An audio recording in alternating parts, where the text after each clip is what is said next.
تمہارے پیارے بیٹے کو کسی دوست کے گھر دعوت پر نہیں لے جایا جا رہا ہے، بلکہ تمہارے پیارے بیٹے اسماعیل کو قربانی کرنے کے لیے لے جایا جا رہا ہے، یعنی کہ مارنے کے لیے لے جایا جا رہا ہے۔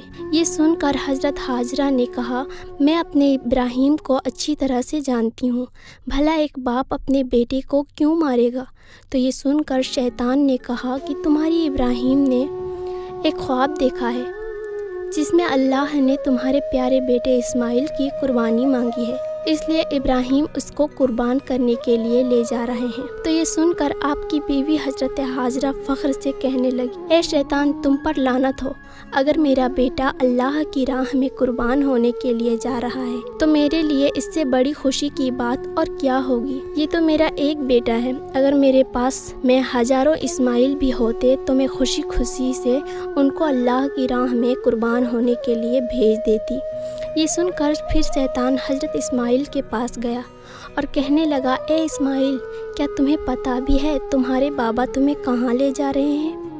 وہ تمہیں کسی دعوت میں نہیں، بلکہ وہ تمہیں مارنے کے لیے لے جا رہے ہیں، وہ تمہیں اللہ کی راہ میں قربان کرنے کے لیے لے جا رہے ہیں۔ تو یہ سن کر حضرت اسماعیل علیہ السلام نے فرمایا کہ اگر میں اللہ کی راہ میں قربان ہو جاؤں تو میرے سے بڑا خوش نصیب پھر کون ہوگا؟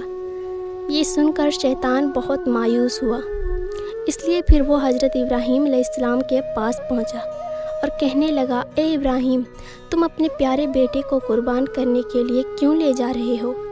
تمہیں پتہ بھی ہے کہ تمہاری یہ قربانی اللہ کی بارگاہ میں قبول ہوگی بھی یا نہیں؟ اور دوسری بات، جب تم اپنے اس بیٹے کو قربان کر دو گے تو پھر بڑھاپے میں تمہاری خدمت کون کرے گا؟ بڑھاپے میں تمہاری دیکھ بھال کون کرے گا؟ یہ سن کر پھر حضرت ابراہیم علیہ السلام نے کچھ پتھر اٹھائے اور شیطان کو لعنتی کہہ کر مارنے لگے۔ یہ دیکھ کر شیطان وہاں سے بھاگنے لگا۔ ناظرین، کہا جاتا ہے کہ تبھی سے مکہ میں حج کے دوران شیطان کو پتھر مارا جانا شروع ہوا، اسی وجہ سے حج کے دوران شیطان کو پتھر مارا جاتا ہے۔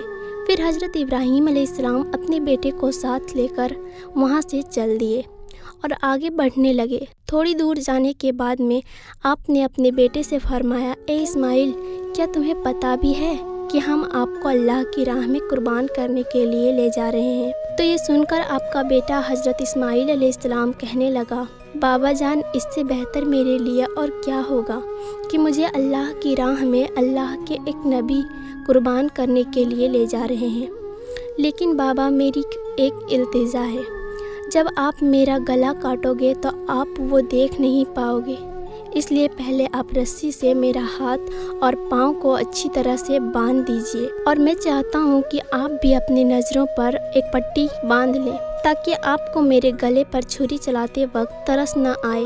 بس پھر کیا تھا، حضرت ابراہیم علیہ السلام نے اپنے پیارے بیٹے اسماعیل کے ہاتھ اور پاؤں باندھ دیے اور اپنی آنکھوں پر بھی ایک پٹی باندھ لی، اور پھر آپ نے ہاتھوں میں ایک چھری لے کر آسمان کی طرف دیکھا اور کہنے لگے، اے اللہ، اگر آپ مجھے 1000 اسماعیل بھیجتے تو میں خوشی خوشی کے ساتھ میں ان سب کو بھی آپ کی راہ میں قربان کر دیتا۔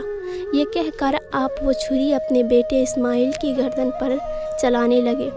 تو اتنے میں اللہ تعالیٰ نے فرمایا، اے جبرائیل، جلدی سے جنت سے ایک جانور کو لے کر زمین پر آؤ اور میرے اسماعیل کو وہاں سے ہٹا کر اس کی جگہ پر وہ جانور کو رکھ دو۔ ابراہیم اپنے امتحان میں پاس ہو گیا ہے۔ جیسے ہی حضرت ابراہیم علیہ السلام نے گردن پر چھری کو پھیرا تو خون بہنے لگا، اور اس کے بعد میں آپ نے جیسے ہی اپنی آنکھوں سے پٹی کو ہٹایا تو آپ نے دیکھا کہ آپ کے پاس میں ہی آپ کا بیٹا اسماعیل صحیح سلامت کھڑا ہوا ہے۔ پھر آپ نے جیسے ہی نیچے کی طرف دیکھا تو آپ نے دیکھا کہ اس کی جگہ پر ایک دمبا، جس کو ہم بھیڑ کہتے ہیں، وہ قربان ہو چکا ہے۔ یہ دیکھ کر حضرت ابراہیم علیہ السلام نے اللہ کا شکر ادا کیا۔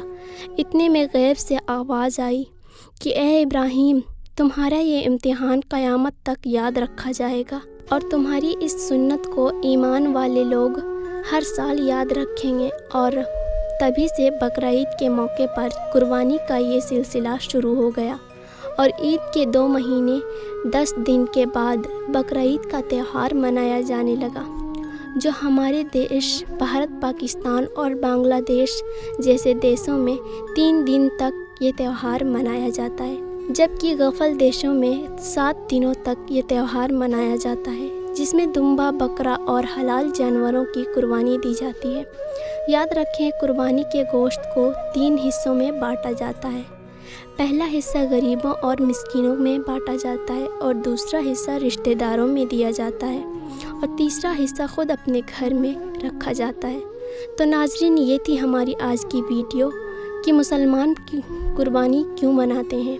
آپ کو یہ ویڈیو کیسی لگی ہمیں کمنٹ میں ضرور بتائیں اور ہمارے چینل کو لائک، شیئر اور سبسکرائب ضرور کر دیں۔ تو ناظرین، ہم ملتے ہیں پھر کسی نئی ویڈیو میں، تب تک کے لیے خدا حافظ۔